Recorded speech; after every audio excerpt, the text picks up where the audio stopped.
What's going on, everybody? I'm back in the basement for number 2 of this whiteboard series. We just talked about building out your first party data set and why that's important. Now we're going to talk about the actual, how to build out your data set and what are all the different touch points. The way to think about this is every single customer engagement point that your brand has online, in store, wherever, that's a customer acquisition opportunity. That's a place where you should be putting some sort of input, touch point or some sort of call to action to get that customer's information so that they can join your first party data set. The first place is going to be your website. Obviously, I think the issue I see with a lot of brands is they'll look at their website as like, nothing touches this out that doesn't convert them to buy online, which I totally get. Your website should be optimized for customers to buy online. But I think you're probably bouncing a lot of people off the site and not getting information from them because there's a lot of hurdles usually to buy online. Maybe there's a high minimum to get free shipping.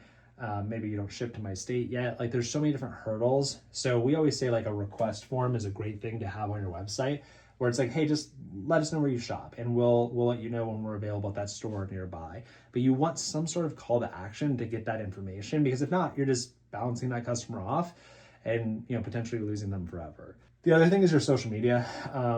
Link trees are a great tool. And I think having a clear call to action to request the product, to have a giveaway, to have a survey, to have some sort of call to action there to get the customer's information on your social media channels is critical. I think also thinking through like your influencer programs and your social media posts is like, what's going to be the call to action so that we get customer information around that? Like not every post has to be about that. Obviously you want to drive brand awareness and build out the feed that way too. But you really want to be driving call to actions to get the customer's information, which again, like request forms, surveys are great for that. Touching base, like your newsletter, that's actually usually the number one place where we see like these really big jumps.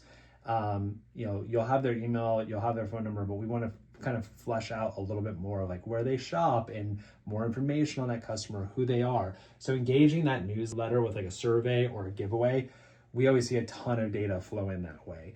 It's a great way to kind of mix up the cadence because usually the customer's just kind of tired of getting emails from you where it's like 20% off, don't miss this sale. It's the same cadence that they're always getting. So if you're sending them like, hey, fill out this survey for a chance to win, or hey, here's a giveaway, give us some information to be entered in for a chance to win. Like that's a much better call to action to mix into your marketing mix where you're going to get a ton of first party data on that customer, understand how they interact with your product more, and get that quantitative data inside of your dashboard. Big one for us, QR codes. Think about shelf talkers, think about IRCs, think about demos, anything that you're doing in store, any events, Expo West, any type of campaign where you're just driving trial, like QR codes are such an unlock to get that customer's information.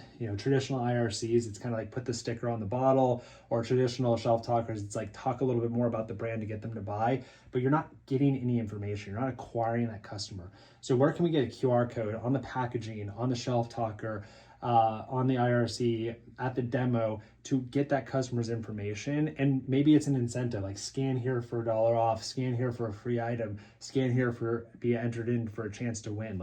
But you need to be driving customers to those QR codes, getting them to scan so that the in-store is basically a showroom, right? Where, hey, we're getting in front of the customer, they're gonna scan, we're gonna get them into our channel, and then we're gonna nurture the relationship with that customer directly. I've been mentioning these a bunch, right? Surveys and giveaways, two of our biggest tools. Request forms, obviously, I mentioned, are huge on the website. One thing I want to touch on, which is going to be the topic of our next whiteboard session, is rebates. Rebates are another great way to get the customer's information and drive trial. I don't want to dive too much into it because I am going to focus on that on the next whiteboard session, but it's such a great call to action for that customer who's on your website and maybe they don't want to buy, or customers on your social media and they want to try the product. Having that really easy call to action on like, here's a rebate, go in the store, try the product, and you get all their information back in return. It's critical to building out that first party data set. So here's a few tools, a few places where we really think it's important to start building out your first party data set. Again, this is kind of like a one day, get all these different call to actions and all these different places set up where you're engaging with that customer. And then you kind of don't have to worry about it. You're just going to set it, forget it, come back, and then see that first party data set really grow. And you're going to have all this actionable data that you can grow your brand off of.